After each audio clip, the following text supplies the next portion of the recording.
पैसा किसी भी इंसान के जीवन की सबसे अहम जरूरतों में से एक है, मगर जरूरी नहीं कि पैसा जिंदगी में सुकून और शांति भी लेकर आ जाए। इसका बेस्ट एग्जाम्पल 2022 में अमेरिका में घटित एक घटना है।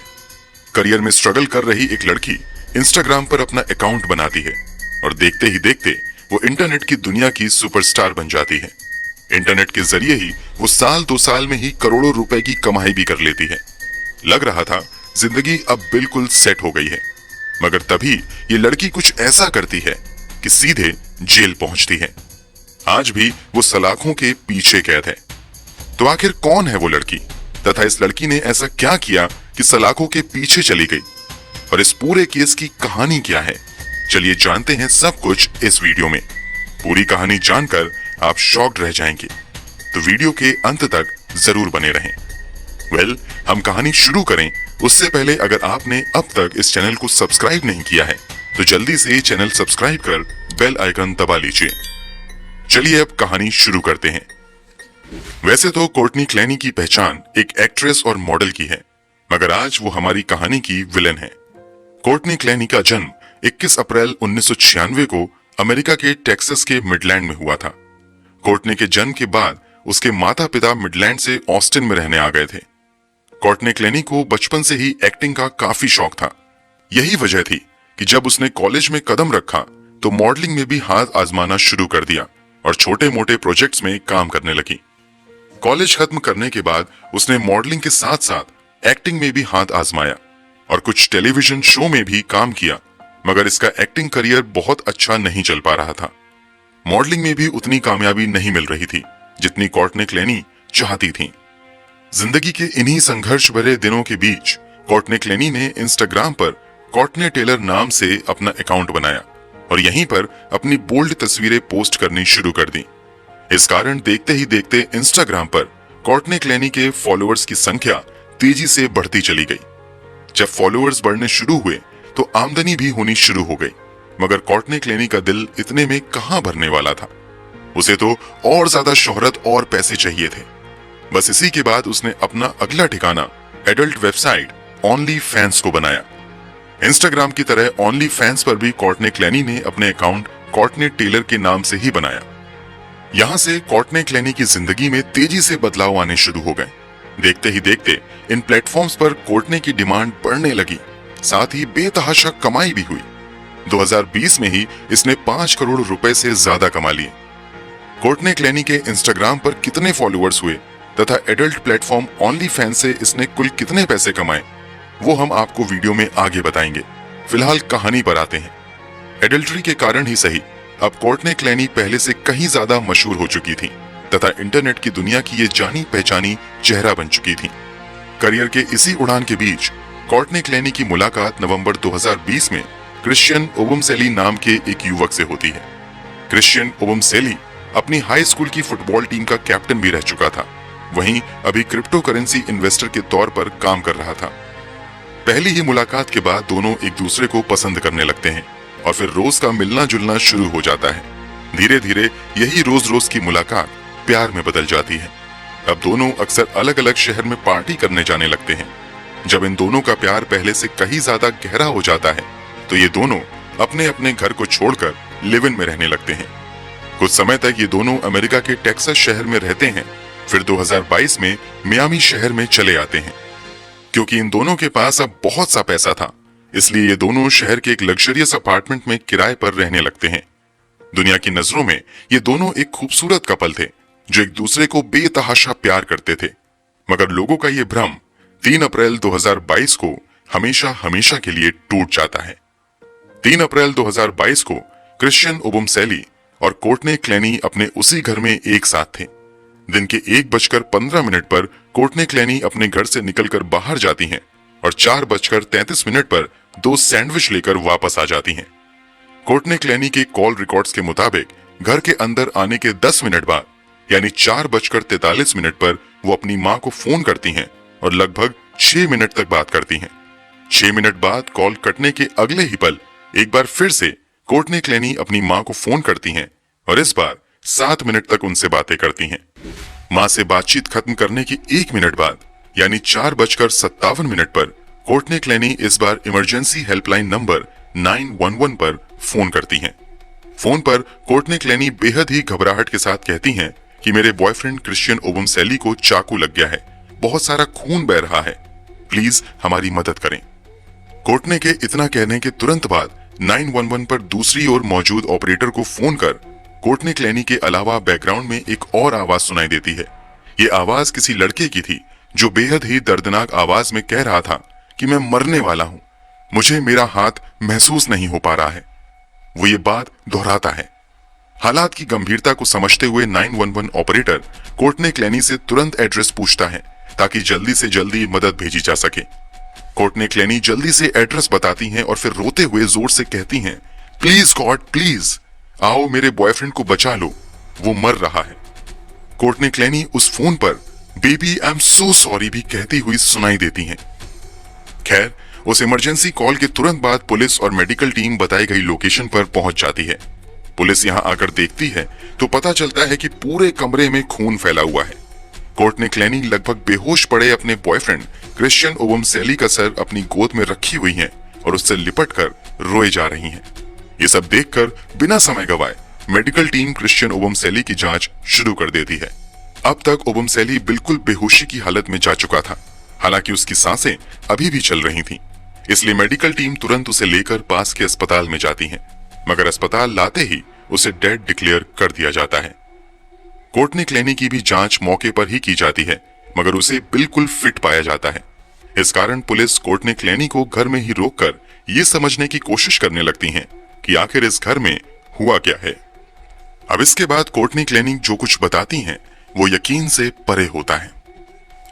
वो कहती हैं कि जैसे ही मैं घर के अंदर आई, हम दोनों में किसी बात को लेकर बहस हो गई। इसी के बाद क्रिश्चियन ओबमसेली ने मुझ पर हमला कर दिया और गला दबाकर मुझे दीवार से लटका दिया। फिर उसने मुझे मारने की कोशिश की। वो मुझे हर हाल में मारना चाहता था, मगर किसी तरह मैं उसकी पकड़ से बचकर निकलने में कामयाब हो गई और बचने के लिए किचन में चली गई। कोर्टनी क्लेनी के बयान के अनुसार जैसे ही वो किचन में पहुंची, क्रिश्चियन ओबमसेली भी उसकी तरफ लपका। कोर्टनी क्लेनी को लगा कि अब ओबमसेली उसे जिंदा नहीं छोड़ने वाला है, इसलिए उसने एक झटके में पास में रखा चाकू उठाया और जोर से ओबमसेली की तरफ फेंक दिया। वो चाकू सीधे जाकर ओबमसेली के सीने में लगा। चाकू लगते ही क्रिश्चियन ओबमसेली वहीं पर गिर गया और उसके बदन से बेतहाशा खून बहने लगा। इसी के बाद कोर्टनी क्लेनी ने 911 पर मदद के लिए फोन किया। कोर्टनी क्लेनी कहती हैं कि मैंने अपनी आत्मरक्षा यानी सेल्फ डिफेंस में क्रिश्चियन ओबमसेली को रोकने के लिए उस पर चाकू फेंका जो उसके सीने में जा लगा। मतलब यहाँ इतना तो साफ हो गया था कि क्रिश्चियन ओबमसेली की मौत कोर्टनी क्लेनी द्वारा चाकू मारने की वजह से हुई थी। अब ये चाकू जानबूझकर मारी गई थी या आत्मरक्षा में मारी गई थी, वो तो इन्वेस्टिगेशन के बाद ही साफ होने वाला था। इसलिए पुलिस कोर्टनी क्लेनी को तुरंत हिरासत में ले लेती है। जैसे ही पुलिस कोर्टनी क्लेनी को हिरासत में लेती है, वो कहती है कि अगर मुझे गिरफ्तार किया गया तो मैं भी सुसाइड कर लूंगी और अपना जीवन खत्म कर लूंगी। अमेरिकन मेंटल हेल्थ एक्ट 1971 के नियमों के मुताबिक यदि किसी घटना का सस्पेक्ट खुद को खत्म करने की बात कहता है तो उसे अस्पताल या मानसिक स्वास्थ्य केंद्र भेजना अनिवार्य होता है। इसलिए जैसे ही कोर्टनी क्लेनी ने आत्महत्या की बात की, उसे गिरफ्तार कर जेल भेजने की बजाय हवाई के एक मेंटल हॉस्पिटल भेज दिया जाता है। यहाँ आते ही पहले तो कोर्टनी क्लेनी के दावों की पुष्टि के लिए उसकी शारीरिक जांच की जाती है तथा ये समझने की कोशिश की जाती है कि शरीर पर कोई चोट के निशान हैं या नहीं। दूसरी तरफ क्रिश्चियन ओबमसेली की मृत्यु के बाद उसका भी पोस्टमार्टम किया जाता है। चूंकि कोर्टनी क्लेनी की मानसिक स्थिति अभी बहुत ठीक नहीं थी, इसलिए कोर्टनी क्लेनी का भी इलाज शुरू किया जाता है। पुलिस भी अपनी इन्वेस्टिगेशन जारी रखती है। कुछ ही समय के इलाज के बाद कोर्टनी आजाद हो जाती है, क्योंकि पुलिस ने उस पर अब तक किसी भी धारा के तहत मामला दर्ज नहीं किया था। हालांकि वो शक के दायरे में जरूर थी, इसलिए बीच बीच में उसे पुलिस पूछताछ के लिए भी बुलाया जाता है। अस्पताल से छुट्टी के बाद कोर्टनी क्लेनी अपने पिता को काफी पैसे भेजती है और एक आलीशान घर भी अपने पिता के घर के ठीक बगल में खरीदती है। इन सब के बीच ओबमसेली की हत्या को 1 महीना बीत जाता है। कोर्टनी भी ड्रग्स और डिप्रेशन से उबरने के लिए रिहैबिलिटेशन सेंटर में फिर से एडमिट हो जाती है। इधर पुलिस कई सारे सबूत इकट्ठा कर लेती है तथा कोर्टनी क्लेनी की भी मेंटल कंडीशन कुछ बेहतर हो जाती है। तो उसे इस घटना के कई महीने बाद जाकर 11 अगस्त 2022 को हवाई के रिहैबिलिटेशन सेंटर से गिरफ्तार कर लिया जाता है। पूरी जांच के बाद पुलिस कोर्टनी क्लेनी पर सेकेंड डिग्री मर्डर चार्ज लगाती है। बचाव में कोर्टनी क्लेनी कोर्ट में दावा करती है कि उसने ये हत्या नहीं की है, बल्कि उसने अपने बचाव यानी सेल्फ डिफेंस में मजबूरी में क्रिश्चियन ओबुमसेली पर वार किया। इस कारण उसकी मौत हो गई। पुलिस की ओर से सुनवाई के दौरान कोर्ट में दलील दी जाती है कि पोस्टमार्टम रिपोर्ट के अनुसार कोर्टनी क्लेनी का बयान पूरी तरीके से झूठा साबित हुआ है। पुलिस को कोर्टनी क्लेनी ने बताया था कि उसने किचन से लगभग 10 फीट की दूरी पर खड़े क्रिश्चियन ओबुमसेली पर चाकू फेंका था, जो कि उसके सीने में जाकर लगा। जबकि ओबुमसेली पोस्टमार्टम रिपोर्ट के आधार पर विशेषज्ञों ने कहा कि ये चाकू दूर से आकर नहीं लगा है, बल्कि बेहद करीब से पूरी ताकत से चाकू मारा गया है, तभी जख्म इतने गहरे हुए हैं। अगर चाकू दूर से फेंका गया होता तो ओबुमसेली को इतने गहरे जख्म कभी नहीं लगते। चाकू लगने की वजह से हाथ की एक अहम नस कट गई। इस कारण काफी खून बहा और ओबुमसेली की मौत हो गई। कमाल की बात तो ये थी कि ये चाकू सीने में ठीक उसी जगह मारा गया था जहां पर ओबुमसेली ने अपनी गर्लफ्रेंड कोर्टनी की तस्वीर तथा उसके नाम का टैटू बनवाया हुआ था। पुलिस की ओर से यह भी खुलासा किया जाता है कि जैसा कि कोर्टनी क्लेनी ने दावा किया था कि ओबुमसेली ने उसके गले को काफी जोर से दबाया था और मारने की कोशिश की थी, मगर कोर्टनी के फिजिकल एग्जामिनेशन में कहीं भी चोट या फिजिकल असॉल्ट के निशान नहीं मिलते हैं। कोर्टनी क्लेनी ने 911 पर मदद के लिए फोन करने से ठीक पहले अपनी मां को फोन किया था और उनसे लगभग 13 मिनट तक बात की थी।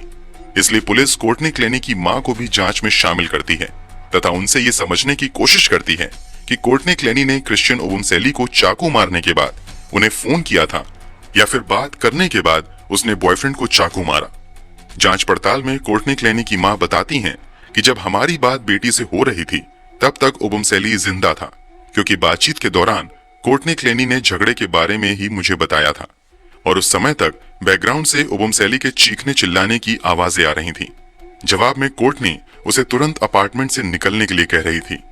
पुलिस की ओर से यह भी कहा जाता है कि जांच पड़ताल में सामने आया है कि 2 साल से कोर्टनी क्लेनी और क्रिश्चियन ओबुमसेली भले ही रिलेशनशिप में थे, मगर इन दोनों का अक्सर झगड़ा होता था और इन झगड़ों में कोर्टनी क्लेनी ही ज्यादा एग्रेसिव रहती थी। इस बात की गवाही के लिए पुलिस ने कोर्टनी क्लेनी और क्रिश्चियन ओबुमसेली के कई कॉमन दोस्तों को भी कोर्ट में बुलाया, जिन्होंने गवाही दी कि अक्सर इन दोनों में लड़ाइयां होती थीं और कोर्टनी क्लेनी एग्रेसिव हो जाती थी। कोर्टनी क्लेनी तथा ओबुमसेली के कई पड़ोसियों ने भी तथा सोसाइटी वालों ने भी कोर्ट में गवाही दी कि अक्सर इन दोनों में लड़ाइयां होती थीं। हालांकि पड़ोसियों ने यह भी कहा कि इस लड़ाई के दौरान कौन एग्रेसिव रहता था वो बताना मुश्किल है। इसी लड़ाई की वजह से सोसाइटी वाले उस अपार्टमेंट से इन दोनों को निकलवाने की भी तैयारी कर चुके थे। उससे पहले ही ये कांड हो गया। पुलिस इन्वेस्टिगेशन में कोर्टनी क्लेनी और ओबुमसेली के कई कॉल रिकॉर्ड्स और चैट के स्क्रीनशॉट भी सामने आते हैं। एक कॉल रिकॉर्ड में कोर्टनी बॉयफ्रेंड को गालियां देती हुई पाई जाती है। इसके अलावा कई चैट तथा कॉल रिकॉर्डिंग में पता चला है कि ये अपने बॉयफ्रेंड को नस्ल भेदी गालियां भी दिया करती थी। इन सब गवाहों तथा बयानों के अलावा पुलिस का दावा उस समय और मजबूत हो जाता है जब पुलिस के हाथ इस हत्याकांड के कुछ दिनों पहले का एक सीसीटीवी फुटेज लगता है। ये सीसीटीवी फुटेज उस अपार्टमेंट के एक लिफ्ट का था जिसमें क्रिश्चियन ओबुमसेली और कोर्टनी क्लेनी रहा करते थे। इस सीसीटीवी फुटेज में साफ देखा जा सकता है कि लिफ्ट में पहले क्रिश्चियन ओबुमसेली और कोर्टनी क्लेनी में कुछ बातें होती हैं और देखते ही देखते कोर्टनी क्लेनी बहुत ज्यादा एग्रेसिव हो जाती है और फिर उस पर हमले करने लगती है। इन सब के आधार पर पुलिस कोर्टनी क्लेनी को क्रिश्चियन ओबुमसेली का हत्यारा बता रही है, जबकि कोर्टनी क्लेनी आज भी अपने इसी बयान पर कायम है कि उसने जानबूझकर नहीं बल्कि सेल्फ डिफेंस में क्रिश्चियन ओबुमसेली पर हमला किया था। फिलहाल ये मामला कोर्ट में है। कोर्टनी क्लेनी ने पुलिस के बयानों, गवाहों तथा सबूतों को झूठा बताते हुए दिसंबर 2022 में कोर्ट में बेल की अर्जी डालती है, मगर कोर्ट ये कहते हुए कोर्टनी क्लेनी की अपील को खारिज कर देता है कि इतना तो साफ है कि कोर्टनी क्लेनी ने क्रिश्चियन ओबुमसेली की जान ली है। इस तरह फिलहाल वो एक कातिल तो है, अब वो गुनहगार है या नहीं वो तो आने वाले समय में जांच के आधार पर तय होगा। इसलिए एक कातिल होने की वजह से कोर्टनी क्लेनी को बेल नहीं दी जा सकती है। फिलहाल पुलिस और ठोस सबूत जुटाने में लगी है, जबकि कोर्टनी क्लेनी अपने उसी सेल्फ डिफेंस वाले बयान पर कायम है। अब तो आने वाले समय में ही पता चलेगा कि कोर्टनी क्लेनी हत्या की दोषी हैं या उसने सेल्फ डिफेंस में बॉयफ्रेंड की जान ली। चलिए अब बताते हैं कि कोर्टनी क्लेनी के इंस्टाग्राम पर कितने फॉलोअर्स हैं तथा उसने कितनी कमाई की है। लेटेस्ट आंकड़ों के मुताबिक कोर्टनी क्लेनी के इंस्टाग्राम पर 2 मिलियन फॉलोअर्स हैं। वहीं इसकी कमाई की बात करें तो इंस्टाग्राम और एडल्ट वेबसाइट ओनली फैंस से इसने 2020 से 2022 तक 30 करोड़ रुपए से ज्यादा की कमाई की थी। इसकी ज्यादातर कमाई ओनली फैंस प्लेटफॉर्म से हुई थी। इसका इंस्टाग्राम अकाउंट अभी भी एक्टिवेट है, जबकि इस खौफनाक इंसिडेंट के बाद ओनली फैंस ने इसका अकाउंट डीएक्टिवेट कर दिया। दोस्तों, आपके अनुसार कोर्टनी क्लेनी को क्या सजा मिलनी चाहिए? कमेंट बॉक्स में जरूर बताएं। अगर आपको हमारी मेहनत पसंद आई हो तो इस वीडियो को लाइक करते हुए शेयर भी करें। अगर आपने अब तक इस चैनल को सब्सक्राइब नहीं किया है तो जल्दी से चैनल को सब्सक्राइब कर लें। साथ ही क्राइम की दुनिया से जुड़ी ऐसी ही दिल दहला देने वाली कहानियों के लिए चैनल को सब्सक्राइब करने के बाद बेल आइकन दबाकर नोटिफिकेशन जरूर ऑन कर लें।